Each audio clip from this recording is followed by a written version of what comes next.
obviously testing out how to be more interactive with our audience as things have changed. So Hadley, you want to talk about what's going on? Yeah, so I think, we at '08 kind of came together and said we really miss human interaction. We were really big on our lunches, going out in Uptown and meeting with clients and fellow marketers, and wanted to come up with a way to continue to have those interactions, but pivoting with the new world, doing it virtually, streaming it live on Facebook. So this is our digital lunchbox where anyone can hop in, ask us questions, say hello, just enjoy some company. Super casual, and then we're just going to have kind of different topics each time. So they're going to be on Tuesdays and Fridays from 12 to 12:30. And today we're talking about just what I mentioned earlier, strategically pivoting to adjust to this new world. Obviously, COVID-19 has had a lot of different impacts on everybody, and we were talking about it earlier in the office, how in the office virtually, how we keep hearing all of these terms being thrown around, navigating these new waters, or these uncertain times, or these troubled times, and the economic impacts. And we're kind of at a point now where maybe we've adapted to that and we've started to really adjust quite well. And we're ready to kind of help others do the same. So we're going to just kind of walk through all the changes we've experienced here at '08 and how we're helping clients. I guess, Seth, it'd be cool to hear from you, because I think we've done quite well adjusting at '08, because we initially had this infrastructure in place of being remote. How do you feel about that? Do you feel like it's been pretty seamless, or how are you feeling? At the base, we've been a distributed company for a long time, which a little different than a completely remote country. We had the core office, but we've always had folks all over the world. So it was easy for us to pivot, but I know for a lot of businesses, they're still figuring that out. And it took us years to build some of this culture and some of the little details that make things work. So I imagine other folks are learning really quickly right now. Yeah. What about you, Tyler and Andy, from your perspective on '08, and then also you guys are client facing. Are you seeing clients struggle with it, and are they asking for help with remote work solutions, new technologies, things like that? Yeah, our internal team, has, like you said, adapted pretty easily to the change. And given that we had already been interacting with almost all of our clients on a very regular basis via Zoom and Slack and things like that, there wasn't really a big shift there for us.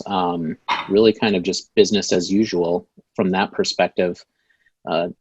New clients coming in, it's definitely been an adjustment for us, because we really like to start off the relationship with face-to-face, especially in that discovery phase. It really helps to just, kind of immerse yourself in the culture of this new client that's coming on board, and start to build those relationships. And without that face-to-face interaction, you can try and replicate it on Zoom. We can still do all the same activities, but it's just kind of missing that that element. It's hard to explain. But yeah, and then as far as clients asking for help, it's largely been how we lost our ability to go to all these events. Help, what do we do? We need digital to fill this gap. How do we fill this lead gap with digital? And so that's something that we've been working with several of our clients on, is how to target the folks who are going to be the right fit as far as the leads, without completely just spewing money at the problem, especially because everything is so heavily saturated right now. Thinking about how we can use data to our advantage to get a little bit more surgical in that targeting and stuff like that. So Andy, do you have anything to add there?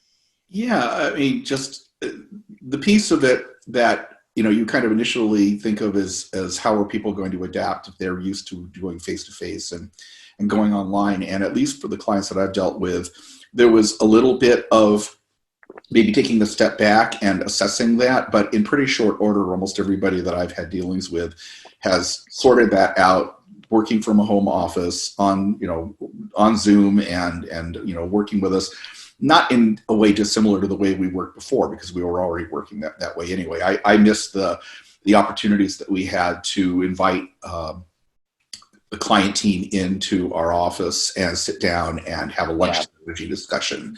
That sort of thing was really, I feel, is lacking. And I'm hoping that will be back, that we'll see that pretty soon. In terms of marketing, one of the interesting things about it is we have some clients where they're, sort of in the real world operations are either suspended or greatly curtailed. And then to some degree, the way they're pivoting is by looking at digital, and they have more time for that. Like one marketing person that I'm working with has been really not had the bandwidth before to consider, say, digital advertising. He's doing search marketing, for example, on Google Ads or display ads. And now he has that time, and he's convinced his leadership that this is a good opportunity for him to dive into this and educate himself. And so we're, sort of the change in the relationship is before moving very slowly on that and trying to kind of nibble off a little piece at a time because that's all he had the bandwidth for. Now he's all about that because this is his window to get that done before things shift again. And so we are supporting him by educating him about how these ad platforms work and what kinds of choices he needs to make in terms of keywords, bidding, what that strategy should be. But it's actually very gratifying to see somebody just jumping in and really taking the bull by the horns in digital marketing, because now he has the time and the bandwidth. So that was one way that we've seen clients adapt.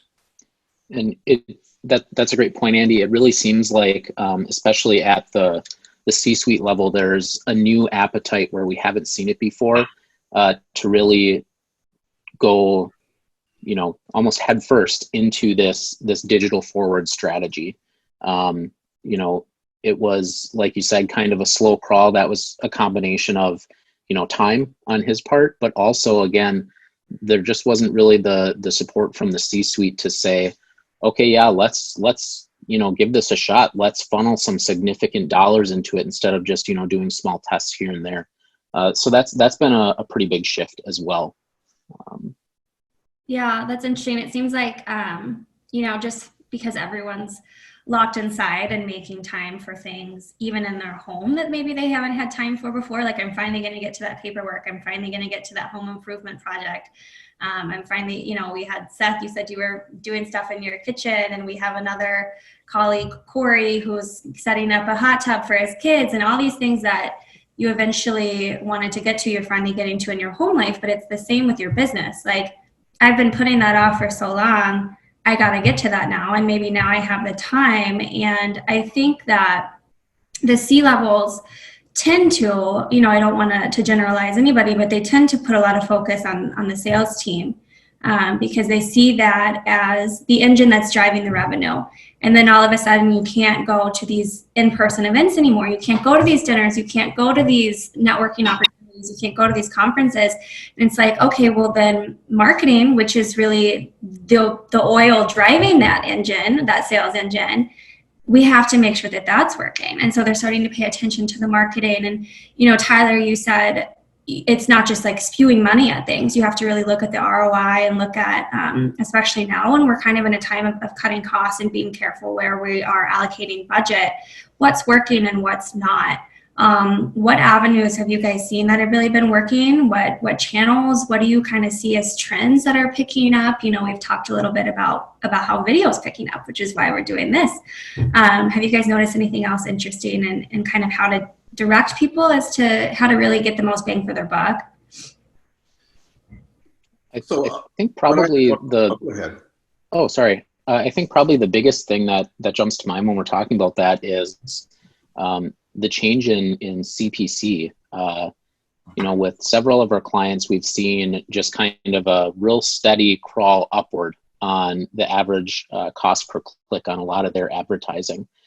And what that does is that, really forces all of us to take a look and say, okay, how do we, again, kind of cut out the pieces here that aren't performing, and really hone in on what's actually hitting our targets.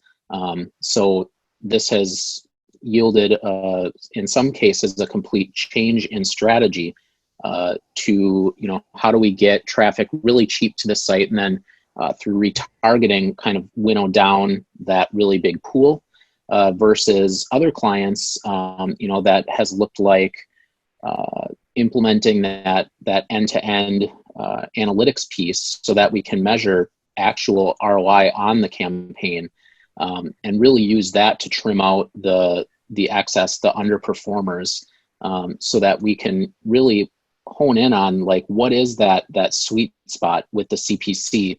Are we willing to pay a little bit more in these areas if we know that those types of areas are going to convert better later on down the road? And so that's been, for me, the biggest kind of change. And I guess that makes sense as, everyone's turning to digital and marketing, that the competition increases, and as such, then that cost per click goes up as well. Andy, you were going to say something. Well, also, it's the back end of what you were referring to, which is that following the whole value chain all the way to its logical conclusion and getting to the ROI, which is always the goal, and everybody gives lip service to that, but it's not necessarily a super easy thing to do for a lot of companies. And it requires a certain amount of focus and dedication to making that happen. So for a lot of companies, it's when you first are working with them, they're satisfied with vanity metrics. I mean, you're literally talking to their management. They're saying, hey, this is really great. We got so many visits, or we got so many page views. And they're saying, okay, but what are we measuring for conversion? So even just working through what is a meaningful conversion, if you're not doing any e-commerce, and most B2B clients simply aren't doing that. So it's going to be a lead of some type, or potentially a webinar registration or an ebook download, something like that. But okay, well and good. So we get that far. But ultimately, that needs to ripple through CRM and ultimately sales automation flow, and go from contact to lead to marketing qualified lead to sales qualified lead, and finally to a deal, where you can then start to say, okay, what was the ROI on that campaign?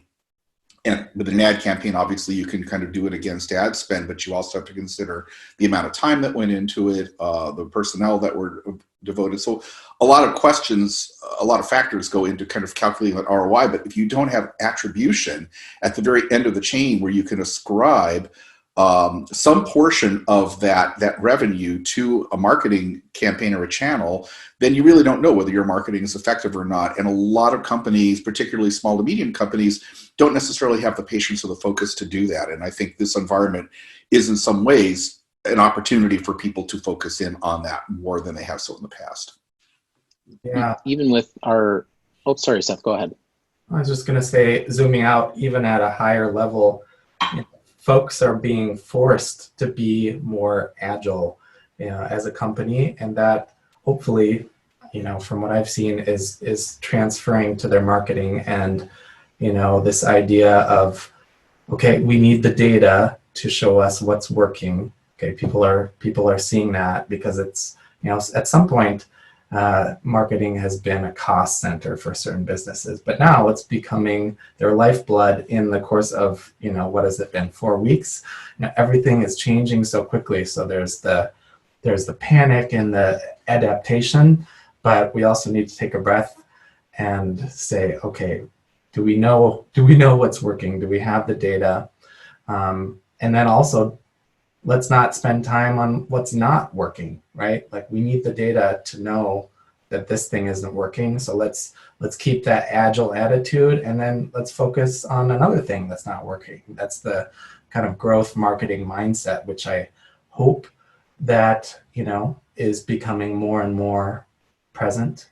And hopefully we'll see much more of that throughout companies. I think that's something that, each of our clients has expressed a lot of, I don't know if gratitude is the right word, but they've definitely been really into, our approach of agile marketing and setting out sprints and looking at the data at the end of each sprint and saying, okay, what did we learn from that how is that influencing what we're rolling into with this next sprint?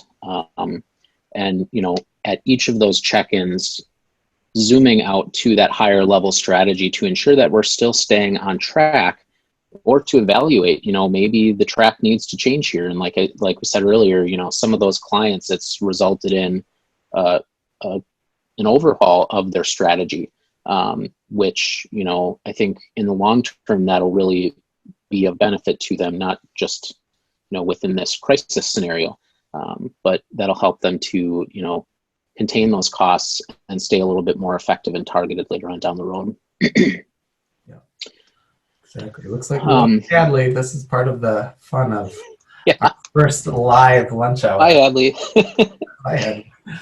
I think, another thing is the idea of tracking at that high level.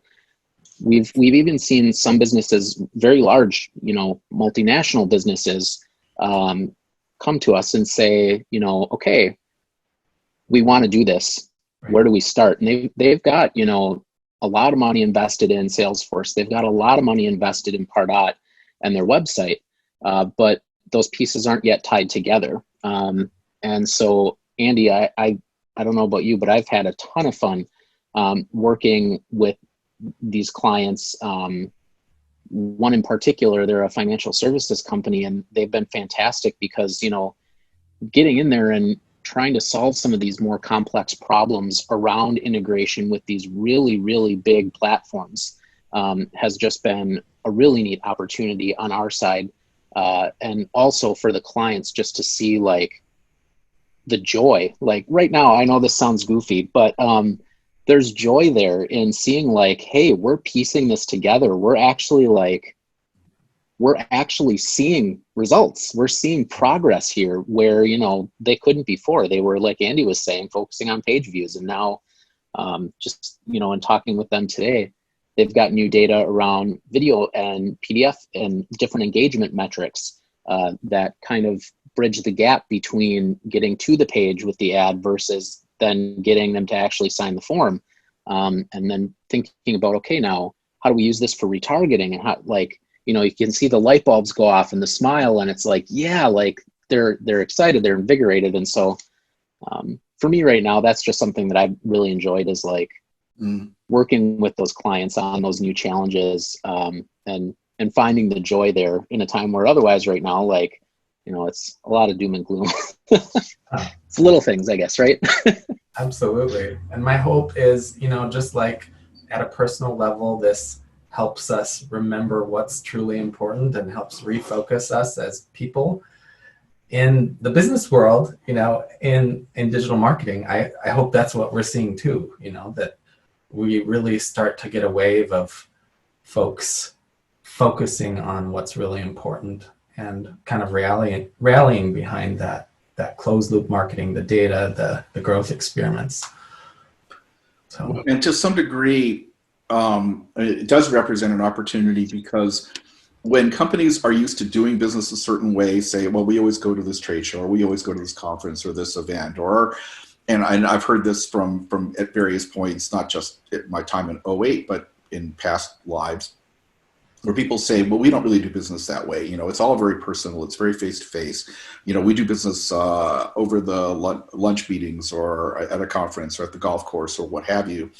And it's like, okay, fine. Not saying that doesn't work, because we're big believers in that. We love being face-to-face with our clients, and I think there's a lot of value to that human interaction, even as a digital company.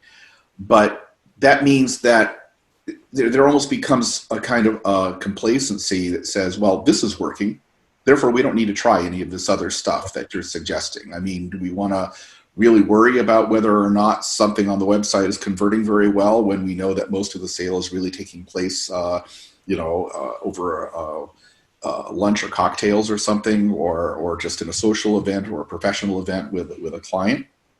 Probably not.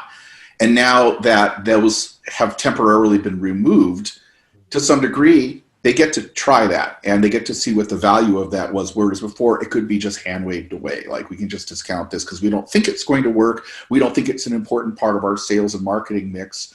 It's not a big contributor to our revenue, and therefore we don't need to really focus very much on it. And now they can. Now there's really no recourse but to do so. And that potentially then illuminates other areas of the map, or the path forward, if you will, that they maybe weren't cognizant of. So it does create some new insights around what's really going on and how it's changed maybe from what they were used to over the past 5 years. Yeah. Absolutely. How about overall messaging or strategy? What has changed? Can we speak to a high level about that? Everything from user experience to people touching screens, and these types of things. What's changed, and what do we see happening in the future? There's the messaging at the advertising level. That's changing. How we talk about the current situation in the world and being empathetic about that, and not playing on people's fears and emotions, from an ethical standpoint. There are lots of topics we can go into here. I think what's changing from a messaging standpoint is, and if we want to talk again in terms of pivoting, is that we've already pivoted. Everybody has, not just 08, but I think it's fair to say that most businesses in one way or another have pivoted over the last few weeks to figure out what they can and can't do. And for some businesses, it's obviously it's disastrous. I mean, they just simply have to suspend operations and lay off or furlough employees. And, obviously retail businesses, restaurants and so forth, really hard hit. Others that maybe have an online presence, like I know of one that's like a bakery gift shop, and they have a storefront. And I often go there, and their storefront is now closed, but their gift shop is still online, and they're still doing these things. So, everybody's already done that pivot. But I think now we're about to see the next pivot, which is, it's not like we snap back to normal. Everybody knows we're not just going back to status quo ante, but what does that new world look like? How are we going to do business as sector by sector, region by region, the economy starts to reboot itself and businesses open cautiously? And then what does that look like? And then how does that affect the shift of online versus offline? What's the messaging in terms of how much you want the public to come to you, or whether you're still very much promoting creating and maintaining that online relationship as much as you can, just to maintain social distancing? It's tricky. I mean, it could boil down to, you're a restaurant. You obviously make the most money if you have people in at tables, and you're also doing a brisk takeout business. And right now you can just do the takeout business. You got to really promote that.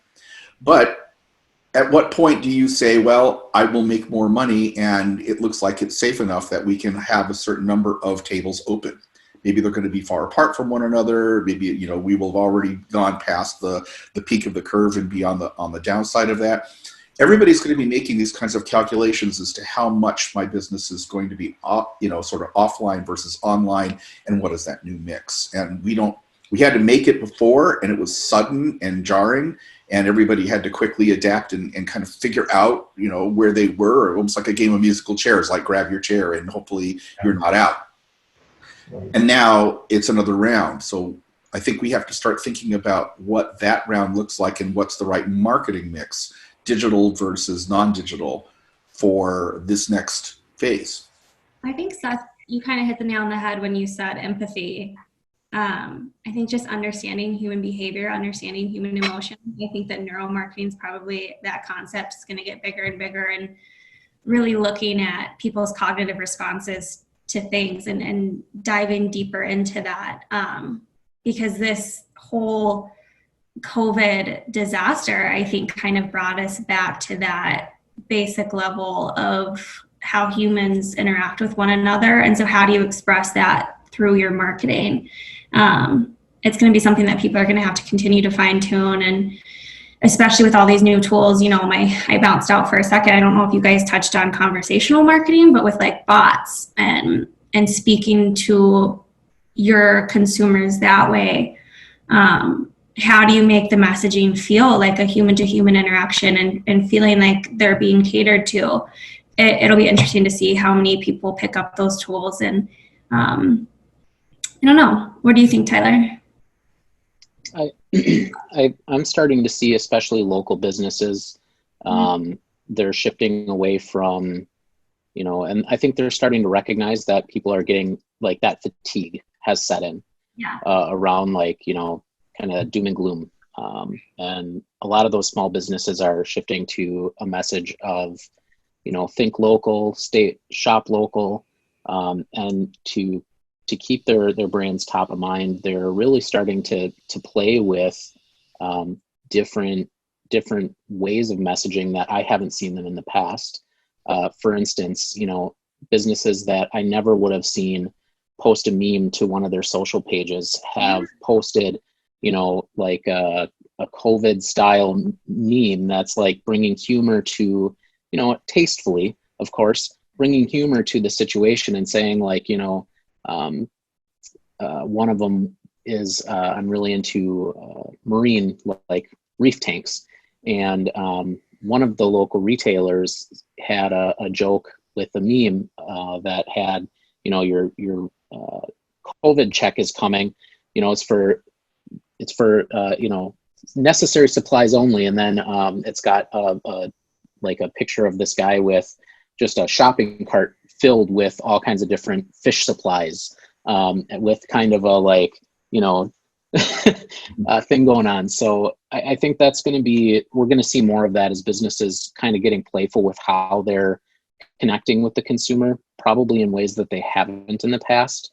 And then, that will turn into and transition into, okay, how do we now roll this into, like Andy was mentioning, the gradual reopening of my restaurant or the gradual reopening of my store, moving it back from digital space into the physical space, reassuring customers that, we're taking these precautions in a way that's not going to feel too heavy and too doom and gloom still. Like mood boosting content. Yes. Yeah, definitely. That's cool. Yeah, and just as an overarching concept, Amazon started as the world's, with a mission to be the world's most customer-centric company. So, they're far ahead, but everyone is just going to have a little bit more empathy, a little bit more thought and focus on the customer right now from all aspects of the business, everything from, social media to the value, to the user experience, to the messaging on social networks, ads, all of that. We need to really be thinking about each other and the humanity behind everything we do. I love that. I think that's a great way to end our first digital lunchbox. Thanks, guys. Yeah, absolutely. And thanks to everyone who joined. We'll be doing this, let's say every Tuesday, Friday, same time. I think that's what we said. So catch you next time. Thanks.